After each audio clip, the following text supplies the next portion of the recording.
Bago ang lahat, gusto ko makahingi ng konting message from the, father of Ate Julie. Kamusta naman po, Father? Na ngayon kasal na ang Ate Julie at Kuya Junior. Masaya ako. Nandun sila sa dapat nilang kalagyan. Sana magpapatuloy pa ulit Yes! kanilang kalagayan. At nandito lang ako sa oras ng pangangailangan. Yeah! Oh, Ate Julie! Oh. Message from your father and your Ninong. Sana patuloy ako yung mamahal. Yes! Hindi, kaya niyo kasi. Kaya niyo. Kapit lang sa mga nino. Galing. Kailangan. Yes! Salamat po. Thank you. How about po kay Ninong? Tito. Sana malasing niyo ako. Pero sana be happy, magmahalan, respect. Yun. Yun. At Thank you, wag na dagdagan. Huwag nang dagdagan na. Maghahanin mo pa kayo.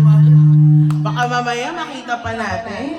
And say, si Ninong? Tito rin po, Tito. Mag-TUD. Congratulations to both of you.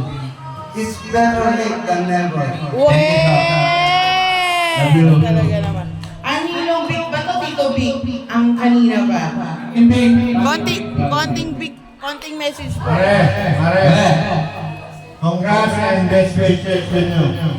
Sana kahit pa ng mundo, buhay pa kayo. Thank you, pare. It's all welcome. Ate Joy! Ate Joy!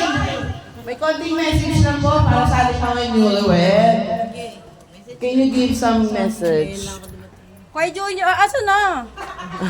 Walang Ayan. Hello. Ayan. Yan. Kuya, Ate Julie, congrats! Sir, ang ganda mo!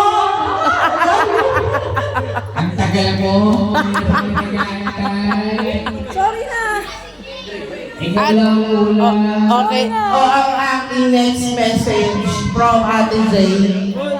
Game. Give some message. Hello. Ate Julie and Jay Junior. Wishes sa inyo is long life, enjoy life, and love yours mga anak. Kasi, di ba, siya naman yung magiging katawag nyo. Katawag nyo habang buhay kayo. Yes. Walang perfectong tao. Walang perfectong tao, pero may mabuting tao. Yes. Tama. Doon lang tayo sa laging mabuti. Hindi natin nahangarin na maging perfecto. Doon lang tayo sa pagiging Mabuting tao. Yes. Doon lang tayo. At mahal na mahal ko kayo. Love you. Wow.